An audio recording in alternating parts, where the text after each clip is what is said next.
One day, a young African girl came to the palace who changed the fate of the entire kingdom. एक ऐसी मोहब्बत जिसने राजपाट, परिवार और सम्मान सब छीन लिया।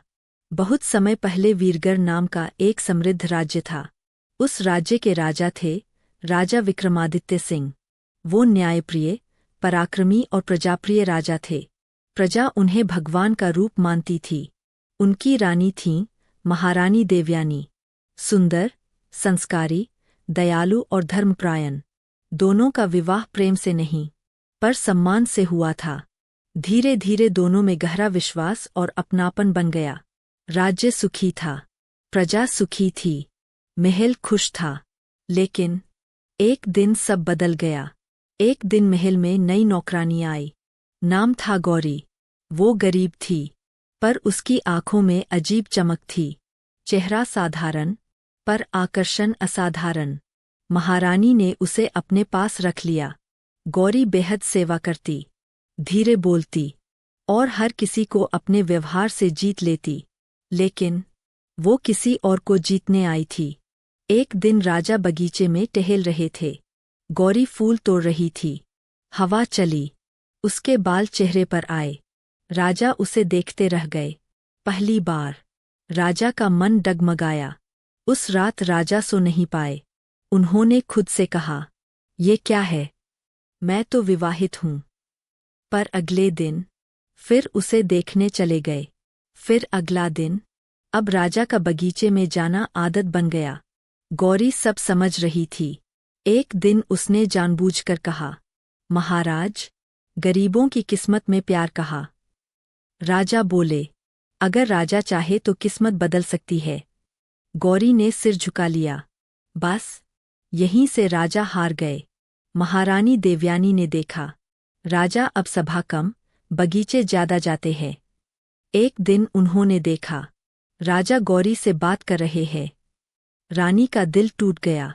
रानी ने कुछ नहीं कहा, पर उस रात पहली बार रोई। कुछ दिनों बाद रानी ने राजा से पूछा, महाराज, क्या आप मुझसे दूर हो गए हैं? राजा चुप रहे। रानी बोली, क्या वो नौकरानी आपके दिल में जगह बना चुकी है? राजा ने पहली बार आंखें उठाकर कहा, हाँ, मैं उससे प्रेम करता हूँ। रानी की दुनिया खत्म हो गई। राजा ने मंत्री परिषद में घोषणा कर दी, आज से गौरी महल में रहेगी और रानी महल छोड़ देंगी। पूरा दरबार स्तब्ध। मंत्री बोले, महाराज, ये अधर्म है। राजा गरजे, राजा का आदेश धर्म होता है। रानी ने कुछ नहीं कहा। उन्होंने मुकुट उतारा, राजा के चरणों में रखा और बोली, आज आपने पत्नी नहीं, अपना भाग्य खो दिया। रानी महल छोड़कर चली गई। गौरी रानी बन गई। शुरू में सब अच्छा था। राजा दिन रात उसके साथ रहते। पर धीरे धीरे राजा ने राज्य संभालना छोड़ दिया। सभा बंद, न्याय बंद, कर वसूली बढ़ गई। प्रजा दुखी होने लगी। गौरी अब रानी की तरह नहीं, मालकिन की तरह रहने लगी। एक दिन पड़ोसी राज्य ने हमला कर दिया। मंत्री बोले, महाराज, युद्ध कीजिए। राजा बोले, मुझे शांति चाहिए। गौरी को कुछ नहीं होना चाहिए। सेना बिना नेतृत्व हार गई। आधा राज्य चला गया। प्रजा ने कहना शुरू किया, जिस राजा ने धर्म छोड़ा, उससे लक्ष्मी भी रूठ गई। एक रात राजा ने सुना, गौरी गुप्त कक्ष में किसी से बात कर रही थी। बस कुछ दिन और, राजा पूरी तरह मेरे बस में है। खजाना लेकर हम चले जाएंगे। राजा के पैरों तले जमीन खिसक गई। दरवाजा खोला। वहां पड़ोसी राज्य का सेनापति खड़ा था। गौरी हंस पड़ी। राजा, मैं तुमसे प्रेम नहीं करती। मैं बदला लेने आई थी। मेरे पिता तुम्हारे सैनिकों की गलती से मरे थे। मैंने तुम्हारा राज्य छीन लिया। राजा टूट गया। कुछ दिनों बाद गरीब कपड़ों में एक आदमी मंदिर में बैठा था। वही राजा था। राज्य गया, प्रेम गया, सम्मान गया। एक दिन उसने दूर देखा, रानी देवयानी गरीबों को भोजन खिला रही थीं।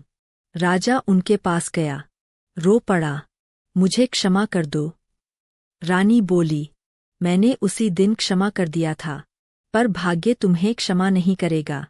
राजा ने शेष जीवन साधु बनकर बिताया। अगर आपको यह कहानी पसंद आई हो तो इसे लाइक जरूर करें, अपने दोस्तों और परिवार के साथ शेयर करें ताकि यह संदेश ज़्यादा से ज़्यादा लोगों तक पहुंचे। ऐसी ही नई और दिल को छू लेने वाली कहानियां सुनने के लिए चैनल को सब्सक्राइब जरूर करें।